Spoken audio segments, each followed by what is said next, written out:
Go. Get in here. Welcome, everyone. Chair Chris Sigurdsson. Let me find the right thing here.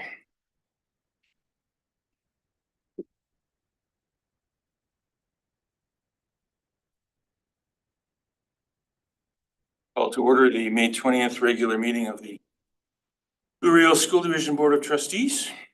We begin with our land acknowledgement. And this meeting, it'll be read by Trustee Semignola. Thank you. The Rural School Division brings together a community of schools on the traditional land of the Anishinaabe, Innuit, and Dakota. Our division is located on the national homeland of the Red River Métis. We recognize that Manitoba is also the traditional land of the Inuit and Dene. We respect the treaties made on this land and acknowledge the harms and mistakes of the past and present. Dedicate ourselves to authentic alliances with Indigenous communities, the spirit of reconciliation, cooperation. We recognize and honor Shore Lake 41st Nation, the source of Winnipeg's life-sustaining drinking water, as well as the treaty territories that generate and provide electricity that powers daily and the daily activities throughout the province and beyond.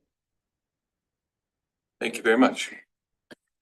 We'd like to welcome everyone participating in this hybrid meeting. Board meetings follow a formal structure where the work of the board is conducted in a public setting. It gathers parents, students, staff, and other community members.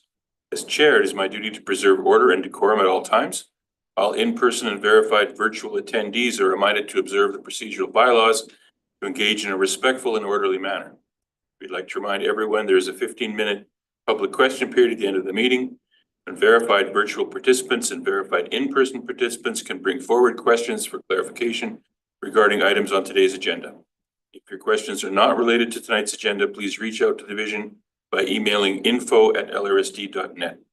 Finally, be aware we audio record board meetings for accuracy. That a link to the live stream of the meeting will be made available on the division's website.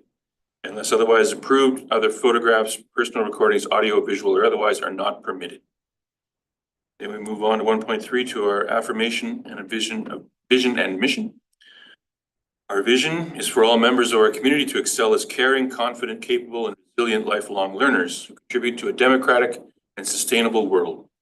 Our mission is to provide a safe, inclusive, and engaging environment where personal and collective learning are valued and each one of us reaches our full potential. 2.1, the order of business is the approval of the agenda for the regular board meeting of May the 20th, 2025. Motion is that the May 20th agenda for the regular board meeting be approved. I'll need a mover and a seconder. Trustee Walker, Trustee Semignola. Call the question. All those in favor?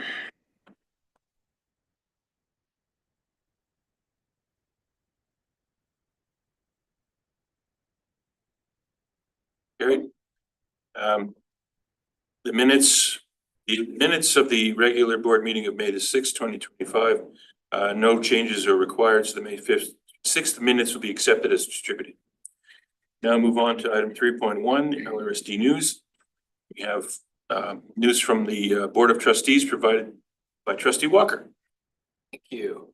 I've been keeping very busy in the division over the last few months. On April 8th, I had the opportunity to visit École Henri Bergeron for my son's spring play.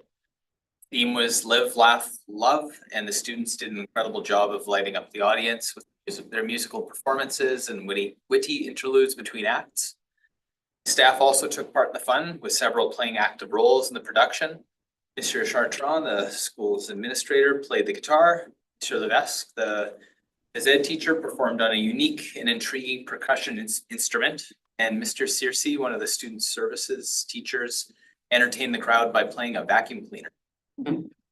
Needless to say, the show was full of laughs and thoroughly enjoyable for all. I had the opportunity to attend a project-based learning fair at General Vanier on Thursday, May 2nd. Project-based learning is a hands-on, student-centered approach where students explore real-world problems through collaborative projects, fosters critical thinking, creativity, and teamwork as students research, create, present their learning in meaningful ways. Every class in the school participated, and the curriculum, teacher passion, and student engagement were evident in every project. Of particular interest to me was the kindergarten classroom, which focused on reusing paper. Students learned how to turn old paper into newspaper.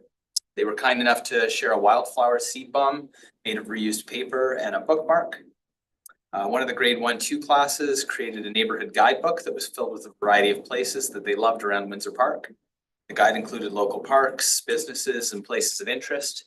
It had a written component, pictures, and maps to help folks find these places. And the last class that I'd like to highlight was a grade 3-4 class, which created a welcome book. It's filled with useful information for new students. It included information about staff, different areas of the school and school grounds, clubs, and school norms.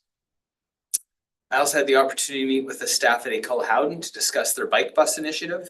I gave them a short presentation on the various marshal positions that they would expect to use along their route, as well as some safety tips that I've picked up from running my own bike bus, organizing group rides with Bike Winnipeg. I had a chance to join them on their inaugural bike bus ride, which started at General Vanier and traveled clockwise around Windsor Park to École Howden. I was impressed by the enthusiasm of the teaching staff. We were joined by Tom Robertson, who's a new teacher to the division. He was leading things. Monica Osachek, Joelle Jeanson, and Scott Bodner were all on bikes. And École Howden's principal, Joanne Cruyere. Oh, I'm sorry, I'm not going to get this very well. Cruyere, thank you. Followed us in her car to help ensure the group's safety. I'm looking forward to hearing stories from their future rides. And Suzanne Simpson and I have been preparing to launch the Provencher Henri Bergeron bike bus for 2025. And we're excited to have over 30 families signed up to join us. Beginning this Friday, we'll wind our way through Norwood and St. Boniface, starting at Nordale School and stopping at École Provencher, and before we continue on to Henri Bergeron. We're truly grateful for the support we've received from the staff at both schools. I've also had a chance to connect with David Charney at École Saint-Germain. He was wanting to start a bike bus, but it turns out that they had started one last year, and it was quite successful. They had over 100 riders participating in their 2024 bike bus with Jennifer and Brett. That's my news. Terrific. Thank you so much. Questions or comments on this news that we've heard? No, thank you for your contribution, and we'll now turn it over to I believe Assistant Superintendent Anderson. Hang on, do I get that right? Yes, you do. Yes. Have some highlights for us. And I would like to begin at École Guillaume. Students in Madame Vandal's class noticed that an ad for a car dealership in the Winnipeg Free Press advertised their location as Waverley at Bishop Grant, and wrote a letter to the general manager, who responded the next day wrote the letter to the vice president of Waverley Chrysler, who responded the next day and had the ad corrected immediately. So students were really taking their learning about social studies and truth and reconciliation to the next level and holding community businesses accountable. And it was wonderful to see the response of the local business, and their efforts were also noticed by the premier, who sent them a letter of recognition. École Henri Bergeron engaged in a remarkable project. All classes that were studying grade 6 space unit were involved in the Marsville project. And for this, students had cross-disciplinary learning, creating mission patches, creating AI-generated songs, developing decision-making exercises, and creating life cycles. On the link up day, and there's some photos at the bottom there, Jamie, if you wouldn't mind showing, on May 1st, students worked together to create habitats in the gym. And you can see these aren't miniature habitats. These are, you can walk right into these habitats. This was all organized by teacher librarian Zian Tio McDonald. And it was a resounding success. Students were very engaged throughout. It fostered teamwork, creativity, and a deeper understanding of space exploration. Also at École Henri Bergeron, students took part in the federal election in the Student Vote project. And the two students and their teacher, Mike Sharp, were interviewed en français for Le 6 à 9. And this is the morning show on CBC French here in Manitoba. And it was just fantastic. The students were able to express themselves in French, the entire interview taking place in their second language. And they did remarkably well at communicating what they learned through the student vote process. And trustees, you'll find a link to the interview if you would care to listen into that. At École Van Bellingham, several projects. The top photo you will see is maybe a little small, but last year you received a visit from student patrols at École Van Bellingham, and this is a thank you outing to recognize the hard work that students put into patrolling. They're treated to a fun outing at Wheelies, and this is one of the limbo activities that they were doing while they were there. And we'll come to the second point, the Belleville Culturama Expo, in a moment. And you'll see as well that Van Bee took part in student vote as well.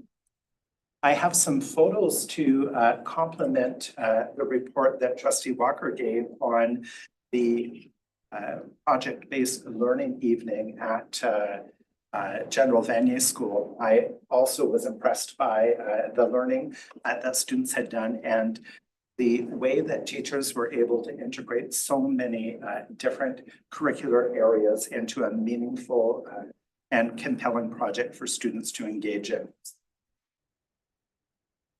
And lastly, at Windsor Park Collegiate and Collège Béliveau, you'll see here a photo featuring the Culturama celebration that took place on May 9th.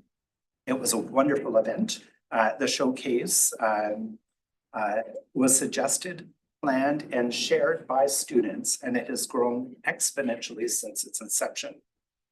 We're also pleased to welcome feeder school students to come in. This is a great opportunity for them not only to learn about the cultures, but to become acquainted with their future high school and develop a level of comfort. We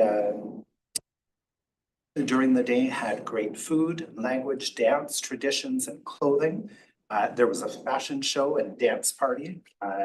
And the school would like to thank Superintendent Michelik for visiting with everyone at all.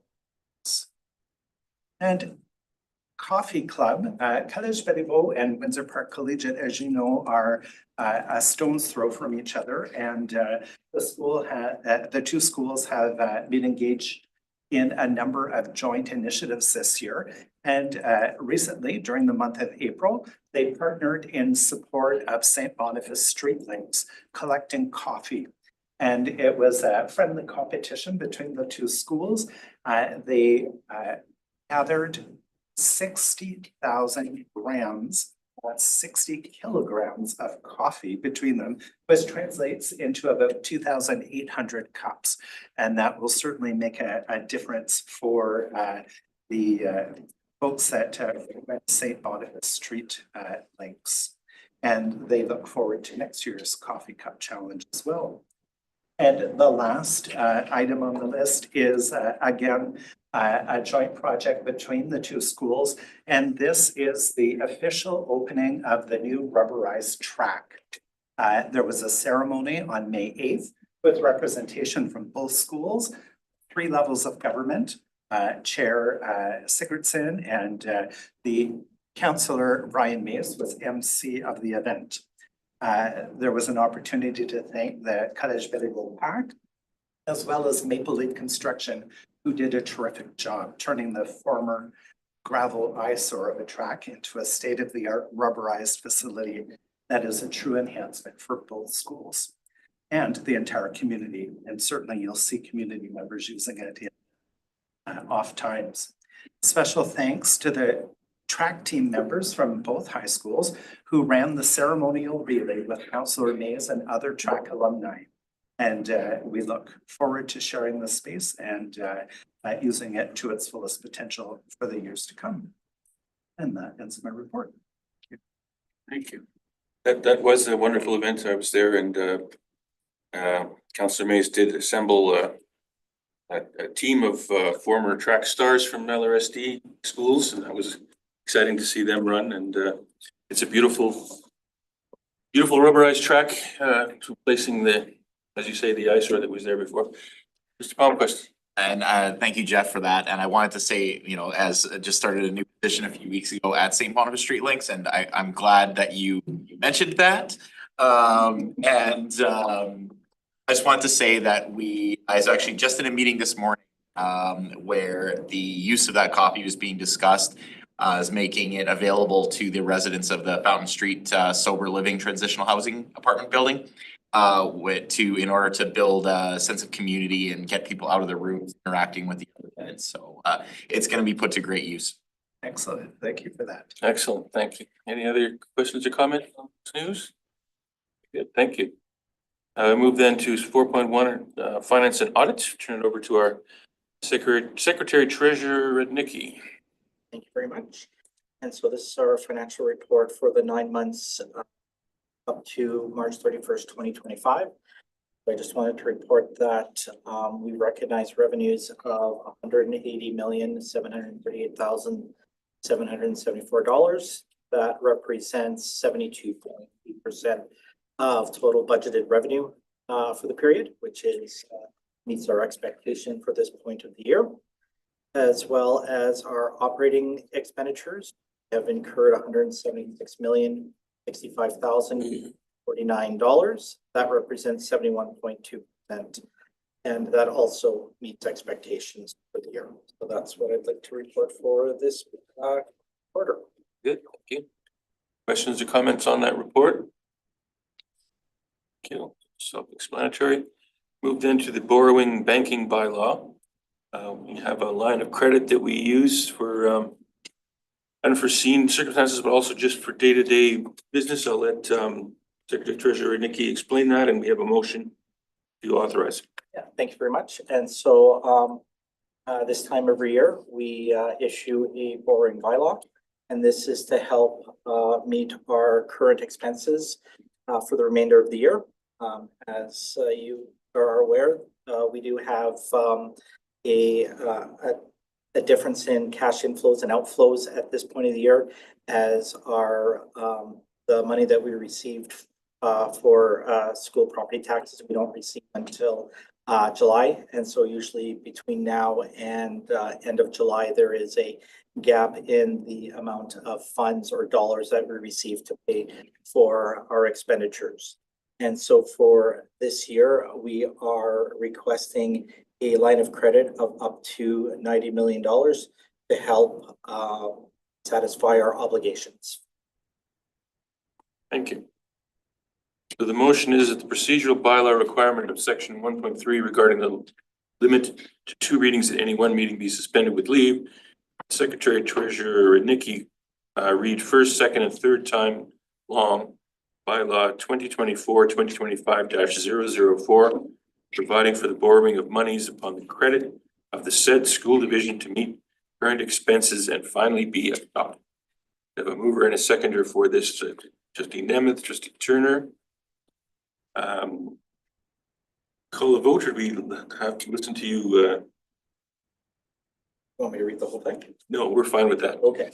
So I'll call that for a vote, please. All those in favor? Oh, sorry. Sorry, I do have a question. Yes, by all means. Just like looking at the 4.1 being status quo year over year.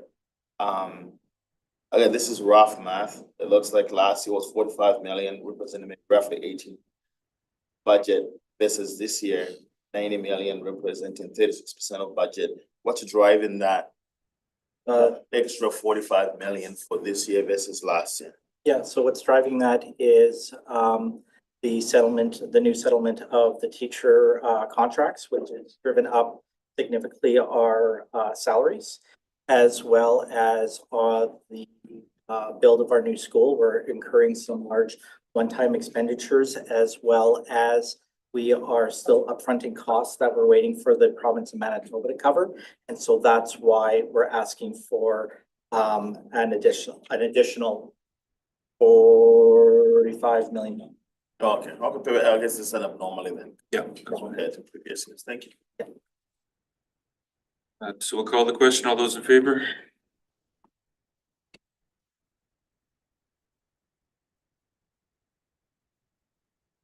It's carried. Thank you. Move on then to staffing. The appointment of a term divisional principal, Superintendent Michalik, provide context. I'm recommending that Nicole Major, principal at Lavalley School, be appointed divisional principal for the 25-26 school year, effective August 1st. So that will be the motion. Major be appointed term divisional principal for the 2025-2026 school year, effective August 1st, 2025. If a mover and a seconder for that, Trustee Walker, Trustee Turner. Questions or comments on this? An excellent candidate. Call the question. All those in favor? Great, thank you. Congratulations, Nicole. Move then to an appointment of the principal for Niagara Place. Michalik, I'm recommending that Lauren Mitchell, vice principal at Niagara School, be appointed principal effective August 1st. so the motion is that Lauren Mitchell be appointed as principal at Niagara Place School effective August 1st, 2025. For the seconder, sent Trustee Nemeth, Trustee Semenyola. Any questions or comments? Not, we'll call the question. All those in favor?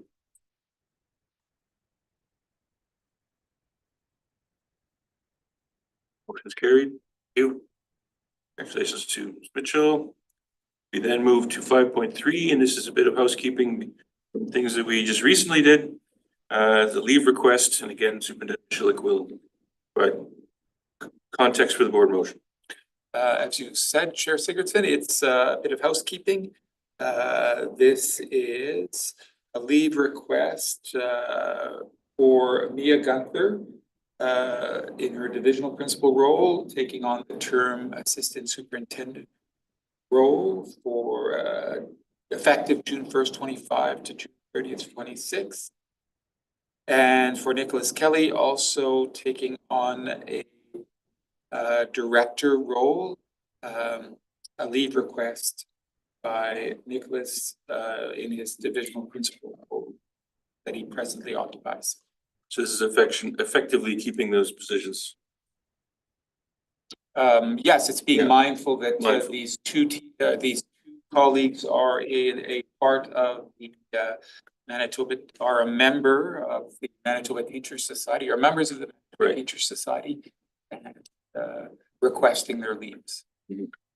So the motion will be the board approve the leave request made by Mia Gunther, divisional principal from June 1st, 2025 to June 30th, 2026. That the board approve the leave request made by Nicholas Kelly, divisional principal from August 1st, 2025, June 30th, 2026. Do I have a mover and a seconder for this? Trustee Turner, Trustee Walker. Questions or comments? They're already in their new positions, so call the question. Those in favor? Motion's carried. Thank you. Next, we have chair information to the board. I'm very happy about this and say that not just because I went to Dakota, these are two Dakota stories. The tremendous news, and there's a spotlight story, if we could put that up, if possible. This is about the wonderful Black and Gold Society that is in Dakota Collegiate and all the wonderful work they do for all the events and community events, involvement in the community. So the Manitoba School Board Association Student Citizenship Awards have picked out an individual student as well as the Black and Gold Society as a whole. Abigail Ochoa, actually is from College Belleville. The Black and Gold Society from Dakota Collegiate have both been recognized. And we're very proud of them and we thank them for their contributions to our community. And at 6.2, the Dakota Collegiate Senior Choir earned a silver award.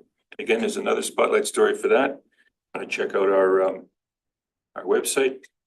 Under the direction of Mr. Justin Odwak, Dakota Collegiate Senior Choir, who I've seen perform, they're wonderful. Earned the silver award at the Choral Music Division at Music Fest Canada. In addition to the choir's achievement, there's a particular student who is honored with an individual honor award for outstanding contribution to the choir's performance, and that's Nev Ukranik. So congratulations to the choir and to Ms. Ukranik. So very happy to present that information. Okay, we get two double dose of good news from the board at this meeting. So thank you very much for that. Now we have senior leadership team information to the board. 7.1, freedom of information and protection, the FIPA annual report. Superintendent Anderson will fill us in.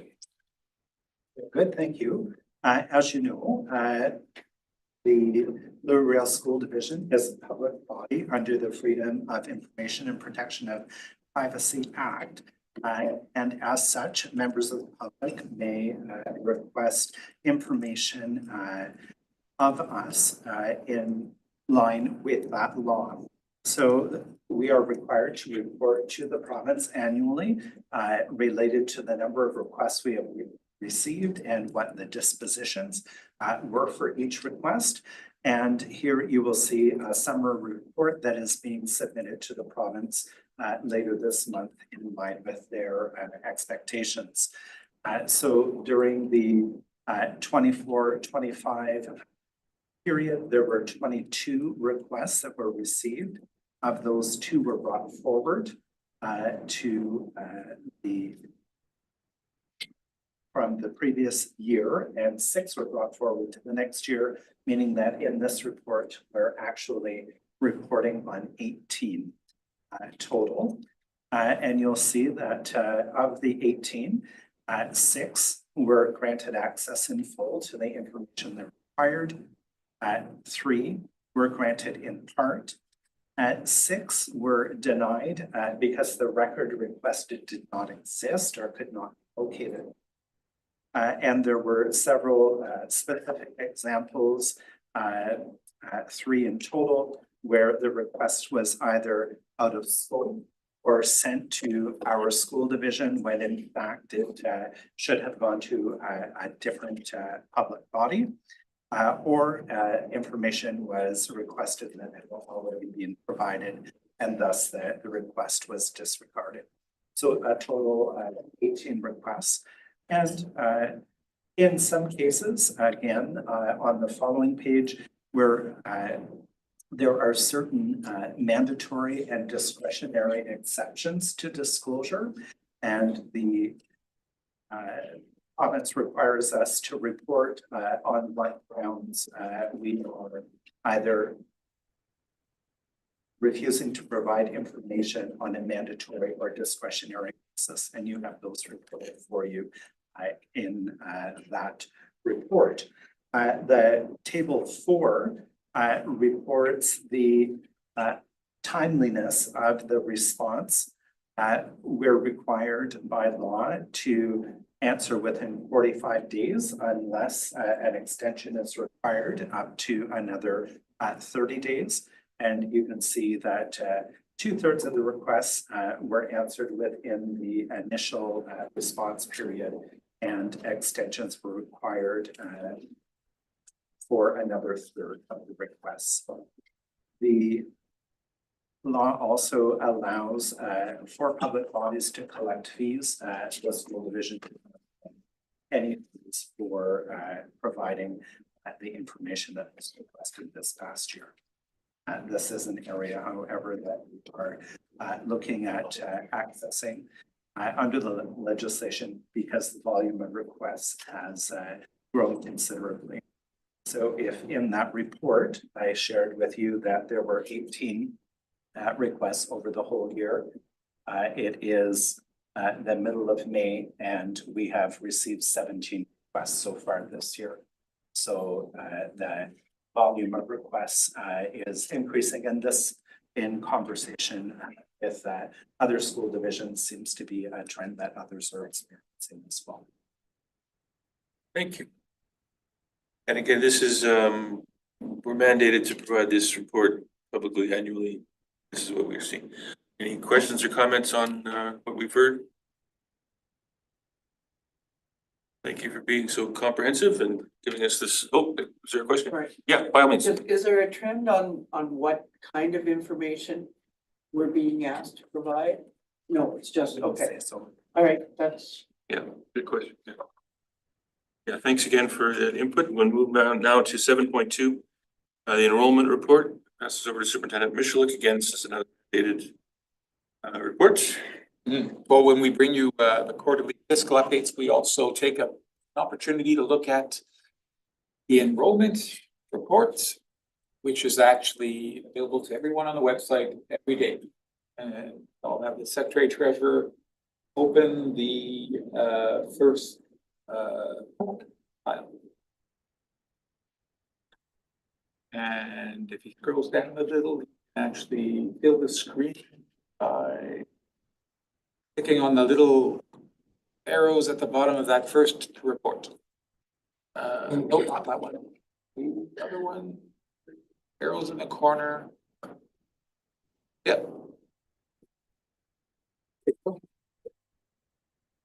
for people online, consulting these reports, if you want to see the details, it's always helpful to open it up the way we just did. So what we have here is data for today. So according to our student information system, we have 17,770 students in our school. If the Secretary Treasurer clicks on any grade, I'll let him choose a grade. You can see how that grade enrollment plays out across all of our schools. And click that down. The report also speaks to the diversity in our schools. 14.7% of students declare as Indigenous. If you click on that slice of the pie, you can see how that distributes across all schools. And if you unclick, we can look at the 55% of students that identify as Indigenous, Black, or persons of color. And you can see how that distributes across schools. And if you click, we can look at languages. We have 20.7% of students whose first language is not English. And you can see how that diversity plays out across our schools. So I just encourage us to visit our website, our data hub on the website, to learn all about the community we serve, the community we are. That's my report. Thank you very much. Questions or comments on enrollment report? Justice Simonyola? Yeah, I always like to ask this question as the year progresses. Just obviously we budget on a projection. Just looking at two things. One, the number that we're at now, is it close to what we projected in the budget? Two, what number are we at now, or those enrollments that came after school opened, let's say mid-February? I know that number has grown over the years. I'm not sure if that trend has continued walking into May. So we can't see those differences on these public enrollment reports, but when we look at the enrollment, when we started in September versus the enrollment today, we're not seeing the large difference that we were seeing in past years. So things are appearing to slow down right now relative to those enrollment pressures from an enrollment on September 30th and an enrollment coming. Thank you. Else? Great, thank you for that report. We'll move then to the 7.3 Workplace Safety and Health Third Quarter Report from Assistant Superintendent John Paul. This meeting was originally scheduled for the month of June, but upon request of CUPE was moved up. And so again, we have a divisional committee that meets 4 times a year. And the committee is comprised of both employee and employer representatives. On the agenda, one of the things that was discussed is our divisional hearing screening, and so we're obligated under workplace safety and health legislation to conduct hearing screening for employees who are at high risk. And so we talked about some of the challenges in getting employees to follow up on this process and understand the importance of their mutual participation in this legislated obligation. And so as part of that, our workplace safety and health officer has been meeting with individual employees and supervisors, trying to improve our process, but also ensure employee well-being. We also discussed the safe work procedure around working in hot weather. And so you'll recall a couple of years ago, we had unsafely warm weather in May. And so we made the habit of at the beginning of May, sending out some safe work tips on working in hot weather. There is no, for employees under workplace safety and health legislation, no set temperature at which places of employment are closed. And so of course, this year it came even earlier than the 1st of May, or beginning of May, right before we had the chance to send that out. And so we're looking forward to more warm weather coming back soon. One of the things that we also shared at the meeting was respectful workplace signage that has been sent out to all of our supervisors, leaders, and to all of our clerical staff. And so this is just ongoing work around being responsive to some of the feedback we're receiving from various employee groups around their experiences in the workplace. And so this respectful workplace signage, it's clear, it's simple, it draws from our divisional policy. And it also came out of some training with clerical.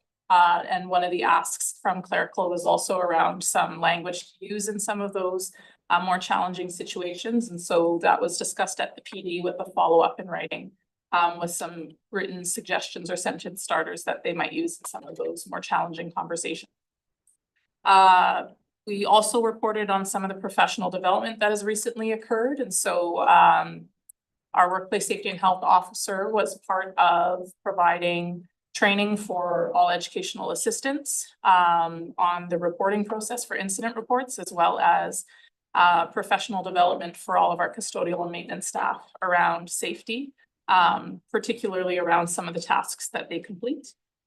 Also in our industrial arts classrooms, if you have the chance to visit any of them on some of your school visits, you might note that we now have safety signage in our industrial arts classrooms translated into the 6 most frequently spoken languages within the Louis-Riel School Division community. And so this is just one more way that we're looking at supporting the diversity of our student body. And so when we think about the importance of looking at some of the demographic information and collecting demographic information of our staff as well, knowing who's in our community helps us create systems and strategies to better improve that sense of belonging that folks have by, in the case of our industrial arts classrooms, ensuring student safety and that they understand the importance of those protocols around using some of the tools and equipment.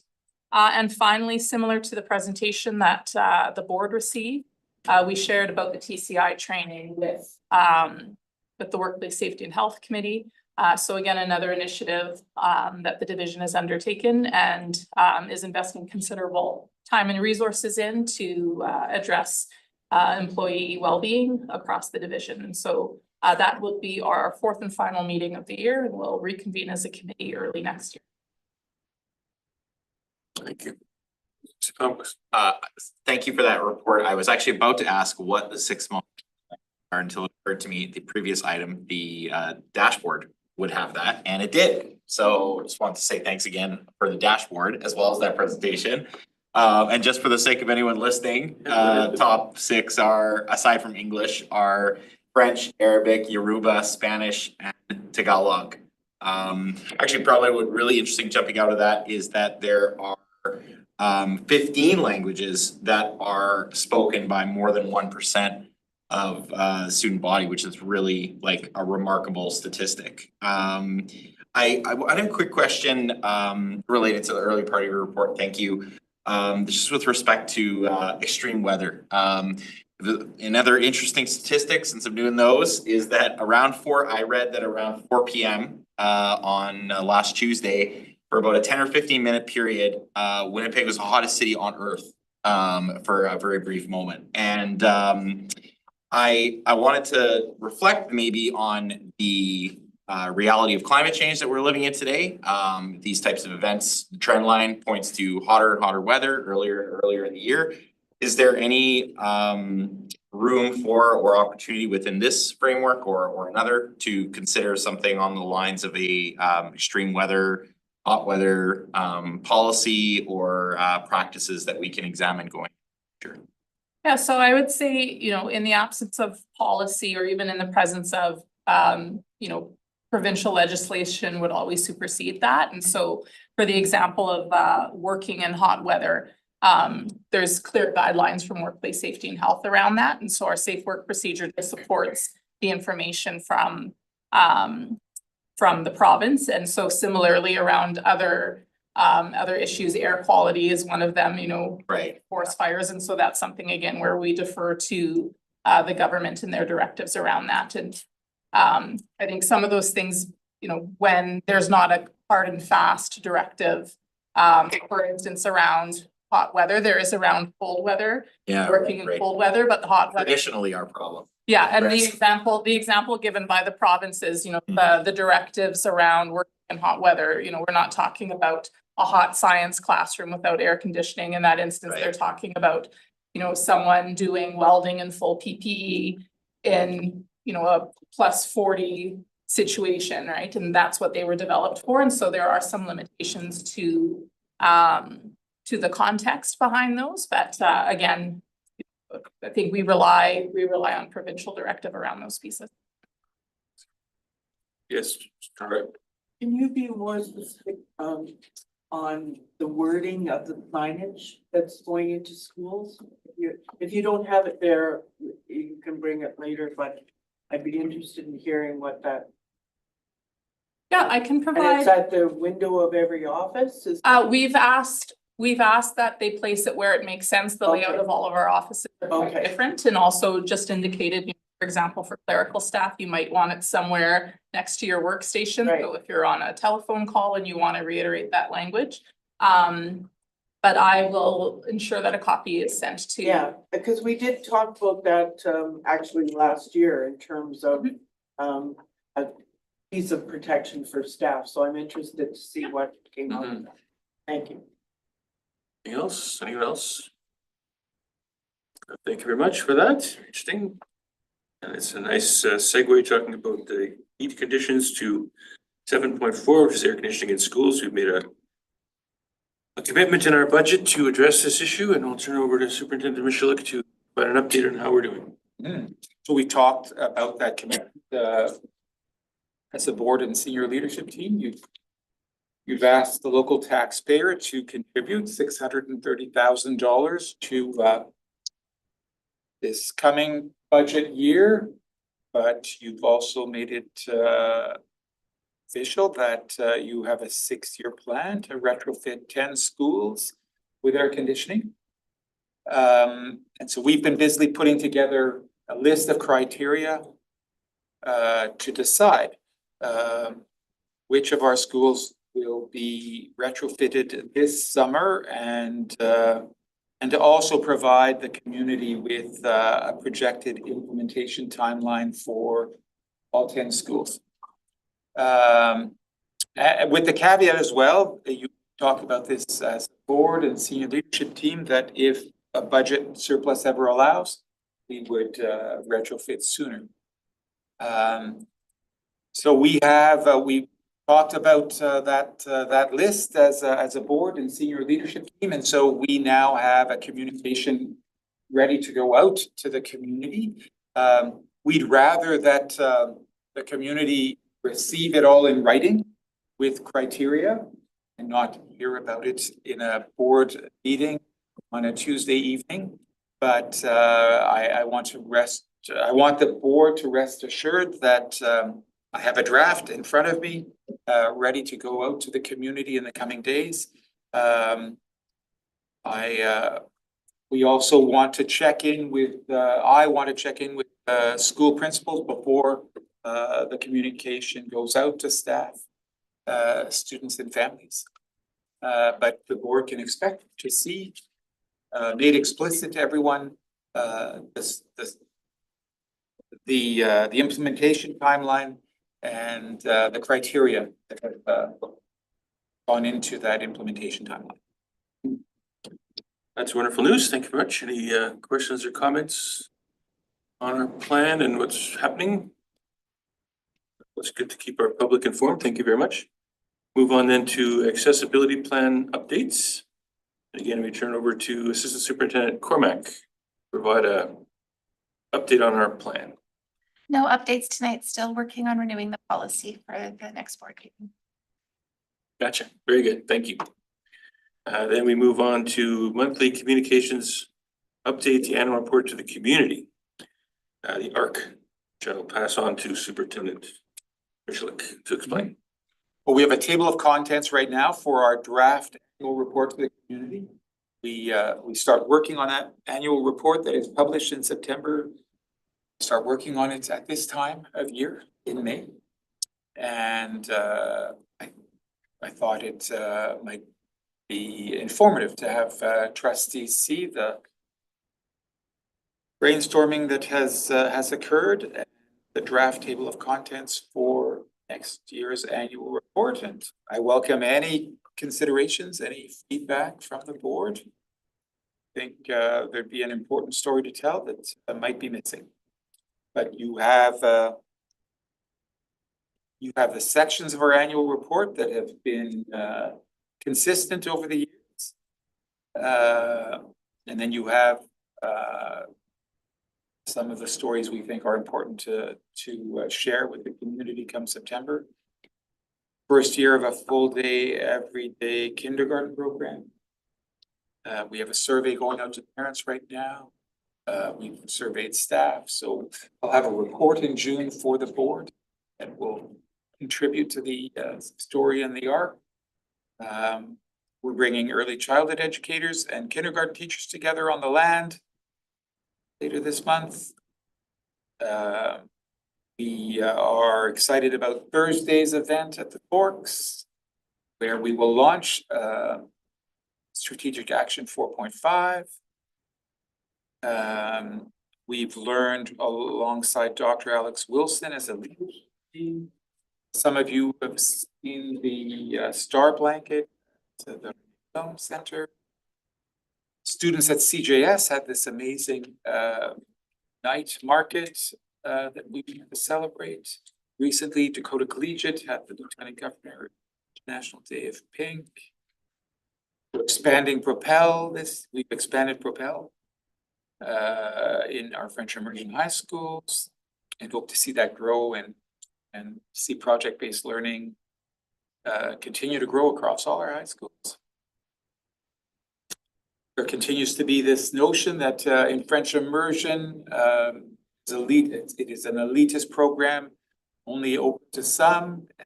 We want to dispel those myths with a couple of stories.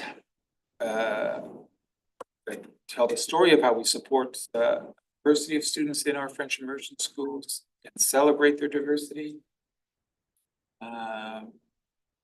Our music teachers are always innovating, and there's a wonderful story I want to tell about that innovation at Archwood School.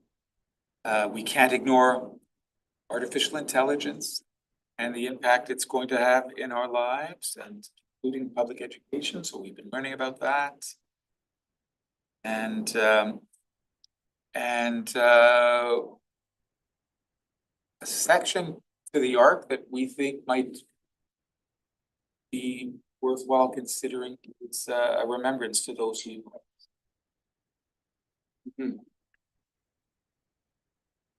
So I welcome any feedback at any time. Just Any consideration for attaching the multi-year strategic plan sections to the table of content? Yeah, good idea. Yeah.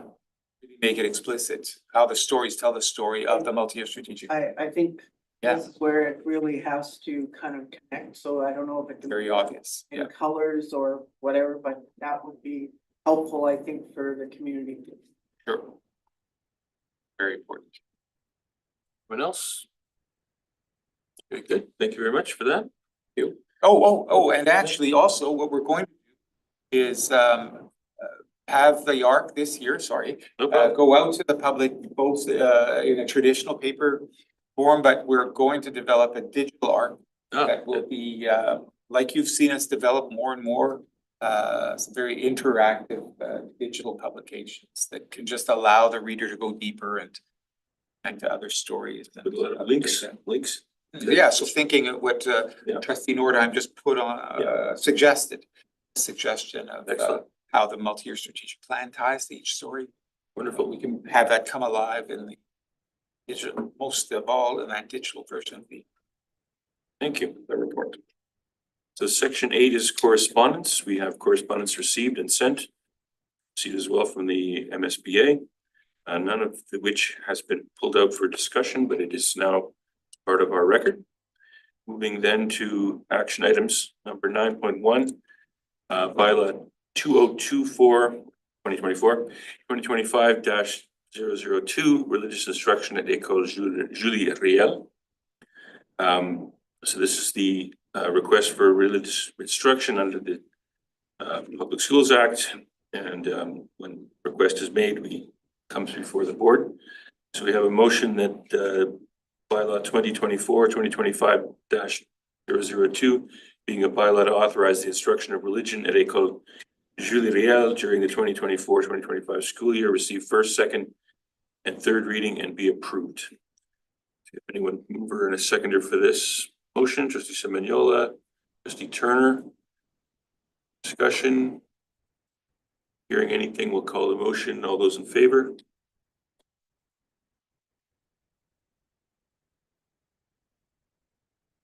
Carried, thank you. Next, we move to action item 9.2. This is another interesting one. We have the new school, which is dual track and has been called École Sage Creek School. Somewhat awkward now that it's going to be English track. We have a recommendation for new name. Says here I'm supposed to turn over to Superintendent Brett. Assistant Secretary Treasurer, Nikki, you're not Assistant Secretary for context, but I think I've already given it. They exactly how you mentioned it. Okay, thank you. Thank A you. housekeeping item, we're dropping Nathan Club from Sage Creek School until August 1st, 2025. Great. Yeah. Makes perfect sense. They'll still be the Coyotes. So the question is, where is the current track English program K-4 and French immersion program K-6 will be changed to reflect the school's new status as an English program K-8 school effective August 1st, 2025. Thereby be it resolved that the name of École Sage Creek School be changed to Sage Creek School effective August 1st, 2025. We have a mover and a seconder for this, please. Trustee Kolachuk, trustee Semignola. I think we've talked a lot about it. Any questions or comments? Call the question. Yes. Was there any thought in possibly changing the name and going to the community with a different name? Yes. Yes, so the community was approached and by the principal and the desire of the community. All those in favor?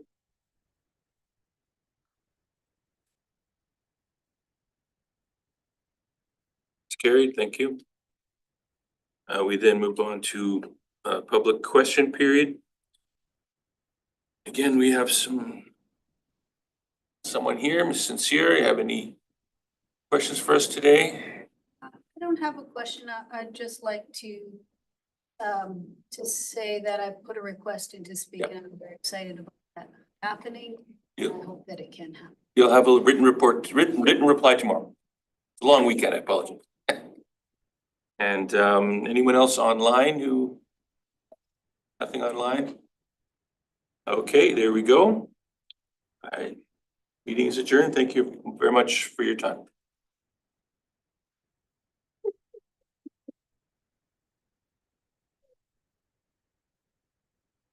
Oh, Rob's cabin. There's a second. Oh, just Rob was all the MLA.